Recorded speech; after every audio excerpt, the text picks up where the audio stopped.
Hello guys, welcome back to twin fairies and mom. എൻ്റെ പുതിയൊരു വീഡിയോയിലേക്ക് എല്ലാവർക്കും സ്വാഗതം. ഞങ്ങളിന്ന് കുറച്ച് സ്ഥലങ്ങളിലൊക്കെ പോകാനുള്ള ഒരു ബിസി ഡേ ആണെന്ന്. അപ്പം എൻ്റെ വീഡിയോ മൊത്തമായിട്ട് കാണുക.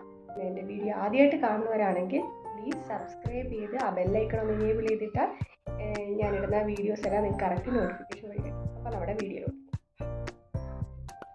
അങ്ങനെ ഞങ്ങൾ വീട്ടിൽ നിന്ന് ഇറങ്ങി അച്ഛനും അമ്മ മക്കൾ ആയിട്ടാണ് ഞങ്ങൾ പോകുന്നത്. ഞങ്ങളിപ്പോൾ വർക്കലയിലോട്ടാണ് പോകുന്നത്. വർക്കല പോയി വീട്ടിൽ അച്ഛനെയും അമ്മേനെയും മക്കളെയും ഒന്ന് ഇറക്കിയതിന് ശേഷം വേണം ഞങ്ങൾക്ക് രണ്ടുപേരും കൂടെ കുറച്ച് സ്ഥലങ്ങളിലൊക്കെ പോകാനുണ്ട്. അപ്പം മക്കളുമായിട്ട് പോയാൽ നമുക്ക് എല്ലാം കൂടെ ചെയ്ത് തീർക്കാനും അവരെ ശ്രദ്ധിക്കാനും എല്ലാം കൂടെ ഭയങ്കര ബുദ്ധിമുട്ടാവും. മക്കളാകുമ്പം അങ്ങോട്ടും ഇങ്ങോട്ടും കിടന്ന് ഓടും. പിന്നെ നമ്മൾ പോകുന്ന കാര്യങ്ങളൊന്നും കൃത്യമായി ചെയ്യാനുള്ള ബുദ്ധിമുട്ടുണ്ടായതുകൊണ്ട് നമ്മൾ വീട്ടിലാക്കിയതിന് ശേഷം നമ്മൾ എല്ലാ കാര്യങ്ങളൊക്കെ നടത്തി അപ്പോഴത്തേക്ക് ഉച്ചയായി. വിശപ്പിൻ്റെ വിളി വന്ന് അങ്ങനെ ഞങ്ങൾ അടുത്തുള്ള റെസ്റ്റോറൻറ്റിൽ പോയി. ചിമിനി എന്നാണ് റെസ്റ്റോറൻറ്റിൻ്റെ പേര്. നല്ല ആംബിയൻസ് ആണ് അവിടെ, നല്ല ഗ്രീനറിയാണ്, നല്ല നല്ല ഭംഗിയായിട്ട് അവർ ചെയ്തിട്ടുണ്ട്. ഞാനിവിടെ ഫസ്റ്റ് ടൈം ആയിട്ടാണ് പോകുന്നത്.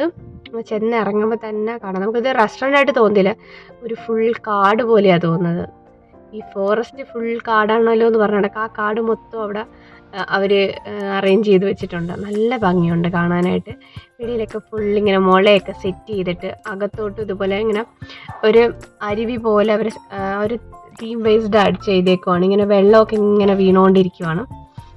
പിന്നെ കാർ പാർക്കിംഗ് സ്പേസ് ഭയങ്കരമായിട്ടില്ല, എന്നാലും കാർ പാർക്കിംഗ് സ്പേസൊക്കെ ഉണ്ട്. അപ്പോൾ ഞങ്ങൾ അകത്തോട്ട് കയറുവാണ്.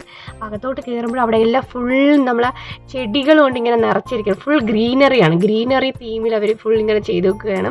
അപ്പോൾ അവിടെ നിൽക്കുമ്പോൾ എല്ലാ സൈഡിൽ നിന്നും ഇങ്ങനെ വെള്ളം ഇങ്ങനെ വീഴുന്നുണ്ട്. മുളയും ഒക്കെ ഫുൾ അകത്തോട്ടാണെങ്കിലും അങ്ങനെയൊക്കെ സെറ്റ് ചെയ്തിട്ടുണ്ട്. പിന്നെ ഞങ്ങൾ അവിടെ ഇരുന്നു. അപ്പോൾ നമുക്ക് അകത്തോട്ട് ഇരിക്കുമ്പോഴും ഫുൾ അവർ മുളയുടെ സെറ്റപ്പാണ് നമുക്ക് കാണാൻ പറ്റുന്നത്. നല്ല ഭംഗിയുണ്ട് അവിടെ ഇങ്ങനെ കാണാൻ. ഞാൻ ഇതുപോലത്തെ റെസ്റ്റോറൻറ്റിൽ ഞാൻ ആദ്യമായിട്ടാണ് പോകുന്നത്. അപ്പോൾ നിങ്ങൾ ആരെങ്കിലും ഇവിടെ പോയിട്ടുണ്ടെങ്കിൽ പ്ലീസ് കമൻറ്റ് ബിലോ. അങ്ങനെ ഞങ്ങൾ ഫുഡ് ഓർഡറൊക്കെ ചെയ്തിട്ടിരിക്കുകയാണ്. തലപ്പ ബിരിയാണിയാണ് ഞാനിന്ന് ഓർഡർ ചെയ്തത്. ഞാൻ ഫസ്റ്റ് ടൈമാണ് തലപ്പ ബിരിയാണി. അപ്പോൾ ഞാൻ അവിടെ ഇരുന്ന് ഇങ്ങനെ പെട്ടെന്ന് നോക്കിയപ്പോഴാണ് നമ്മൾ മുകളിൽ പണ്ട് വീടുകളിലൊക്കെ ഓലയൊക്കെ മേഞ്ഞ വീടില്ലേ, അതുപോലെ ഇതിൻ്റെ മുകളിൽ ഓലയാണ് മെടഞ്ഞേക്കുന്നത്.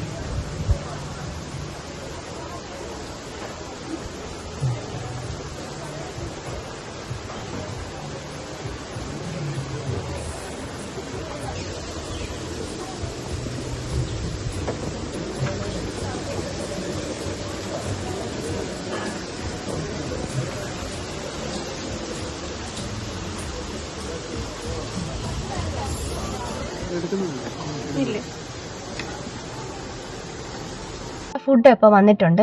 അപ്പം ഞാനത് കഴിക്കാനായിട്ട് പോവുകയാണ്. നമ്മൾ നോർമൽ ബിരിയാണിയുടെ പോലെ തന്നെ എഗ്ഗ്, പപ്പടം, സാലഡ്, അച്ചാർ, പിന്നെ നമ്മളെ ബിരിയാണി, സ്പെഷ്യൽ ബിരിയാണി. അപ്പോൾ ഇതിനായിട്ട് അവർ വലിയ റൈസാണ്, നമ്മളെ കുഞ്ഞ് റൈസല്ല, വലിയ റൈസാണ്.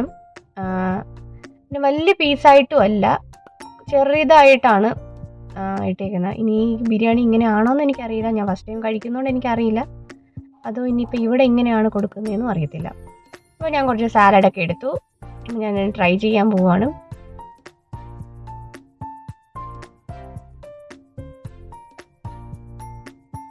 കുറച്ച് ചോറും പപ്പടവും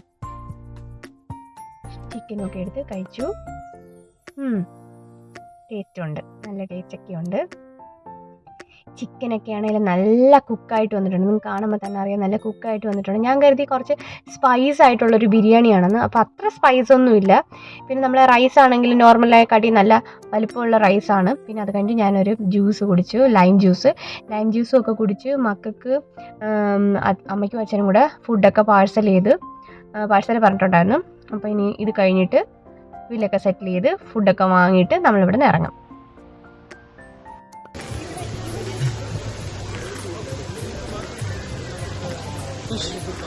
ഫിഷ് ഐറ്റം ഉണ്ട്, ഫിഷ് പൊള്ളിച്ച്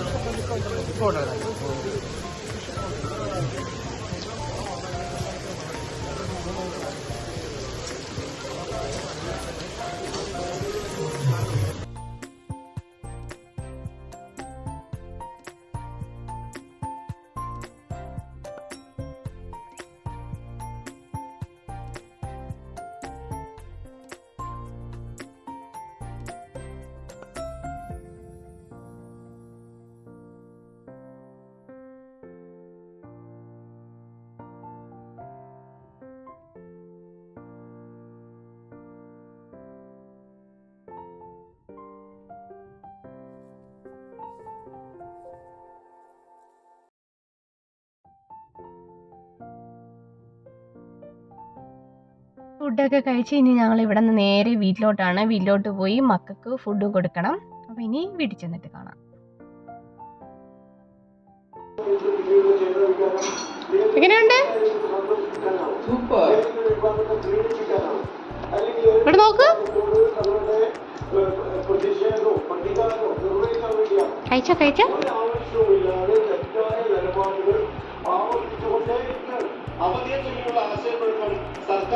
വിശന്നാടാ? ആണോടാ? സാരമില്ല, കഴിക്ക് ജാനി, ഇനി കഴിക്ക്. ഇങ്ങനെ ഫുഡൊക്കെ അവർക്കും കൊടുത്ത് കുറച്ച് നേരം റെസ്റ്റ് ചെയ്യാന്ന് കരുതി ഇതേ കട്ടിലോട്ട് വന്നപ്പോൾ അതേ പാവകളെ കൊണ്ട് നിറച്ച് വെച്ചേക്കും. ഇനി ഇതിൻ്റെ ഇടയിൽ ഞാൻ എവിടെ കയറി കിടക്കും?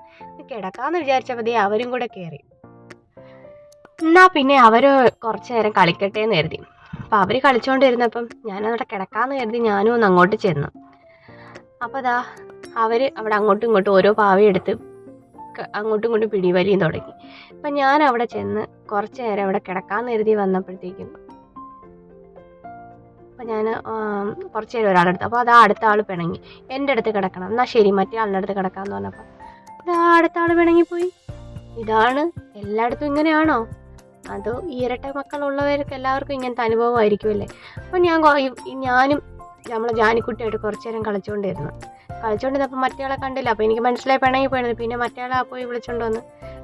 അപ്പോൾ അതാ മറ്റേ ആളെ വിളിക്കുക, അമ്മ എൻ്റെ അടുത്ത് കിടക്കണം. അപ്പം ഇയാൾ പറഞ്ഞു എൻ്റെ അടുത്ത് കിടക്കണം. എന്നാൽ ശരി ഞാൻ രണ്ടുപേരുടെയും മടി കിടക്കാമെന്ന് പറഞ്ഞു. പിന്നെ അതിനായി ഒരു വഴക്ക്. മറ്റേ ആളുടെ മടി കിടക്കണം, ഈ ആളുടെ മടി കിടക്കും. പിന്നെ ഞാൻ രണ്ടുപേരെയും കൂടെ പിടിച്ച് കിടത്തി ഞാനും അവിടെ കിടന്നു. പിന്നെ കുറച്ച് കഴിഞ്ഞപ്പോൾ പിന്നെ ഞാൻ എണീറ്റ് അങ്ങ് പോയി. പിന്നെ അവർ രണ്ടുപേരും കൂടെ കളിച്ച്.